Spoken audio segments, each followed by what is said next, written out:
Hi, I'm Meatball Saucy, and here is my VPen cab. I often get asked how I do certain things. While there are many great tutorials from the likes of Terry Red, Nailbuster, and Major Frenchy, I sometimes do things a little bit different. This is how I do it.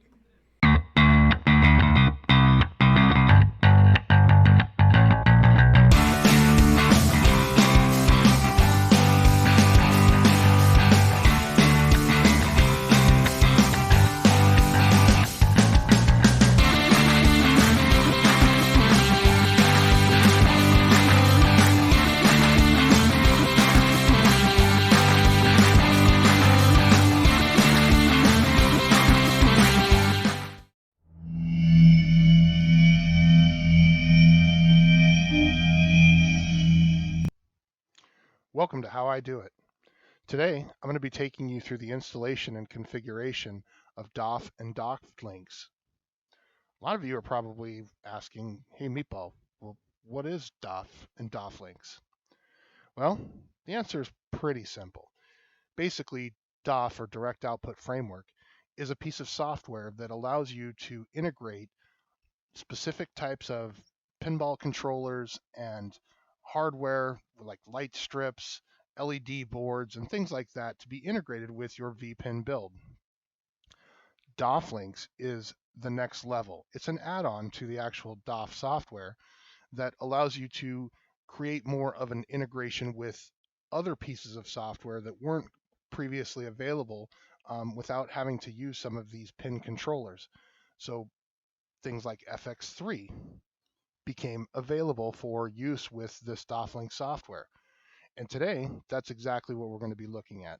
We're going to be configuring DOF and Doflinx so that it has a B2S server for Fx3 so that you can use animated backglasses as well as configure it for SSF, which is surround sound feedback, and haptics in FX3. But not only for FX3, it works across any virtual pinball table or virtual pinball emulator that is out there. So let's start by downloading some software. So we'll start by downloading the Direct Output Framework software here. We're going to jump right in, and I've provided links for all these downloads in the description below. So I just wanted to quickly show you which links to click on. So once you've clicked on the link for DOF, you just click on the MSI downloader, and we'll go ahead and download the Windows Setup MSI. The next download that we're going to be looking at is the Doflinx 7.33. This is a zip file that we'll use to extract. Please note that for a couple of these downloads, you're going to need to sign up for some free accounts. VP Forums, you're going to need to sign and create an account if you haven't already done so. But then you just click the download button and your download will begin. The FX3 backglasses that we will be using for our FX3 B2S server are also on the VPin forums, but this link will take you to a list of individual downloads for each of the FX3 tables that are available. You can see if I click on Alien Isolation, it's going to take me to an image of that file, and then I click the download, and again, as long as I have that free account, these are all free files. The next link takes you over for the SSF pup pack downloads that we're going to need. These pup packs are what is necessary for the actual sound effects to play for your surround sound feedback. Note that you will also need a free account for VP Universe as well. When you click this file, it will take you out to Mega Upload or Mega NZ. You're looking for two of these three files. So the first one that we're going to be trying to download is the direct output config for SSF, and the second one is the default triggers for the pup packs here. It's 1.6 or 1.16.3. So once you've got that downloaded, then we're going to head over to the final download, and this is one that I'm providing. This is my personal Doflinx INI file that I've created specifically for the Legends Pinball. It works with surround sound feedback as well as the B2S server. Now that we've got all of our files downloaded, I think we are ready to head over to the pinball table and start actually installing. Okay, now that we've got all the files downloaded, let's get to installing. So I'm going to go ahead and double click on the Direct Output Framework installer. I'm going to click Next. Now this is looking for an install directory. For the most of you, you're going to want to install this into your vPinball folder, which would be your root and vPinball, or wherever you've installed your vPinball, but you'll want to have a folder that is called Direct Output. For me, it is going to be on the C drive, and so I can just leave it for default, and I'm going to go ahead and install. All right.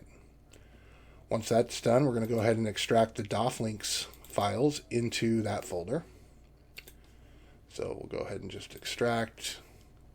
We'll select the root of C, select my direct output folder that was just created, say OK, and all of these files will extract into that folder.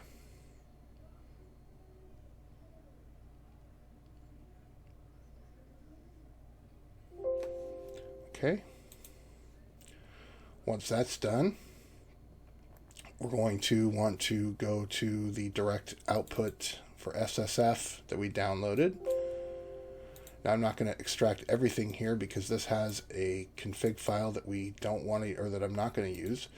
We'll use the one that was downloaded separately, but I'll go ahead and grab this table mappings XML and I'll extract that to my desktop.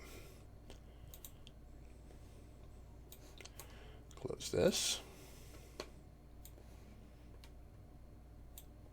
Okay. Now we're going to go ahead and take, we're going to navigate to the C.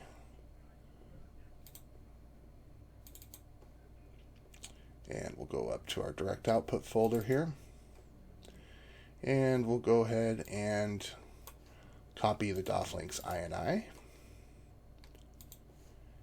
And paste that into the root here.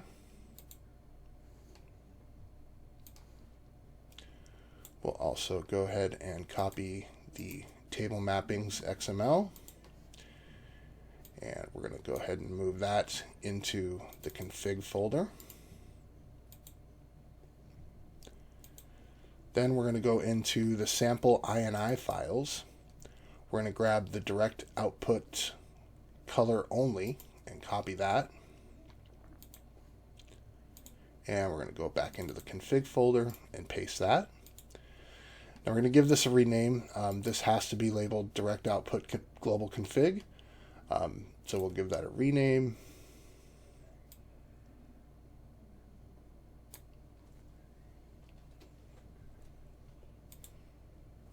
And that should be good.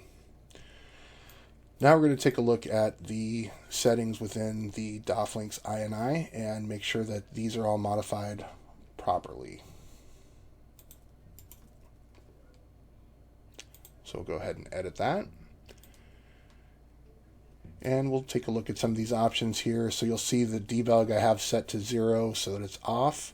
I do have the taskbar notification so that when Dofflinks is open, it actually shows on my taskbar. You can turn that off by setting it to 0 if you like, but that's completely up to you. Now, all of these that are the paths, you are going to need to modify this path to show where yours is installed. Because I have all of my direct input output stuff installed directly on my root of C, you'll see it's directly in the C. Most of you will have it be vPinball in front of these paths, and so you will have to make those edits as necessary. The same thing goes with the visual pinball, wherever your tables folder is, because that's where your standard direct to backglass server is installed. You'll need to modify this path location to be appropriate for that. And again, it most likely is going to be C vPinball with this same path. This direct output global config, I'm not going to worry about it in this demonstration. You can generate this using the global config generator if you really want to. It's really more for the toys and lights that are not part of this tutorial. The next part is going to be the path to the Fx3 player that was installed when we did the Dofflinks, so you can see that path is going to that folder. And then the backglass. So we want to do this direct output Fx3 back or B2S. So I'm going to actually copy this file name here. And I'm going to come up here and I'm going to create a new folder.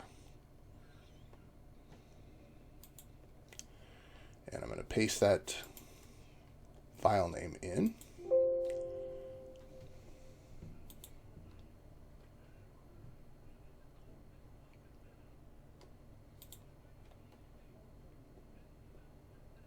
Okay. And now we've got an empty B2S folder here. So now I'm going to come back, I'm going to minimize this, and we'll come back and talk about that again. But now I'm going to come back and look at my B2S stuff. So now I'm going to open up the zip that we downloaded. I'm going to go ahead and extract that to the desktop. And I'm only going to do one of these for example today. But for you, you would extract all of these eventually.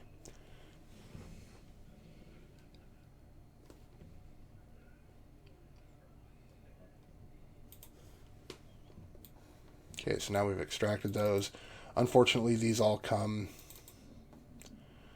zipped up. So I'm going to do alien isolation here is the one that I'm going to be looking at.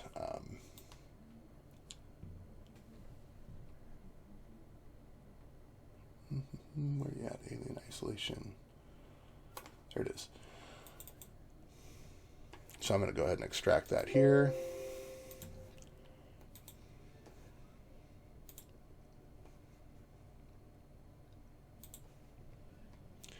And then I'm going to grab this B2S file. I'm going to copy this out of here.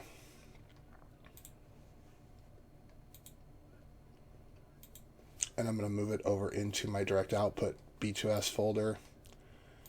And you'll do the same thing for all the tables. Like I said, I'm only going to do one for this demonstration for the interest, or in the interest of time. So now if we go back to our Dofflinx INI, you can see that this is now calling for the B2S, and so that will now look for that backglass file. You can see here that this is the init that it's going through. It really does go through, and so you can see within this INI file, I've got all of the possible emulators, with the exception of Pinball Wicked. I have not put that on here, but it should have no issue being configured to run with this. Then you'll see it kind of goes through and it talks about this PupPack init. And so this is where we're going to look at installing our PupPacks so that we've got the SSF sounds. So I'm going to go ahead and minimize all of this.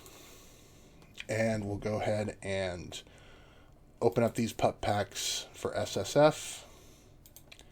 And I'm going to extract them to the desktop.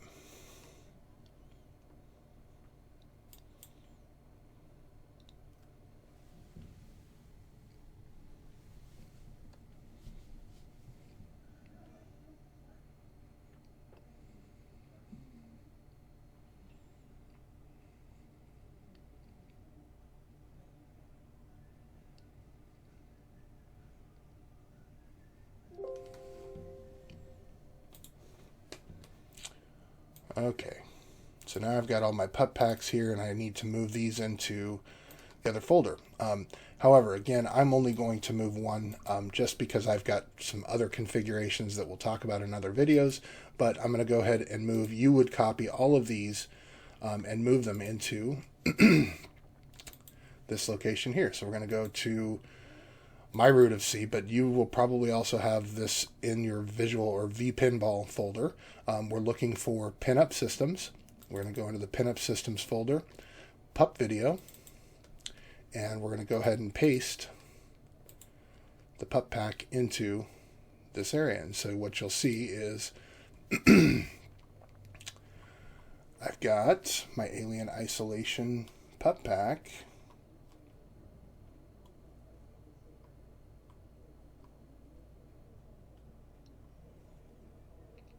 Somewhere around here. There it is.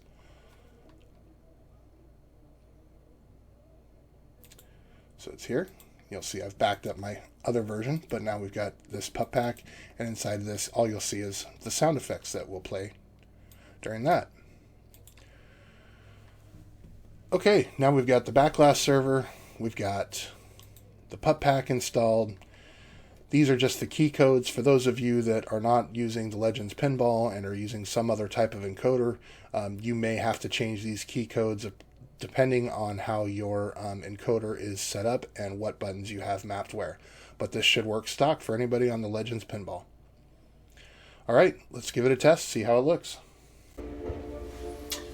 And there we go. Bob's your uncle. We've got the B2S server running the backglass on the backglass there. You can hear if I hit the buttons, I've got the surround sound button feedback. We'll go ahead and just launch the game real quick so you get a second of gameplay here. Bye.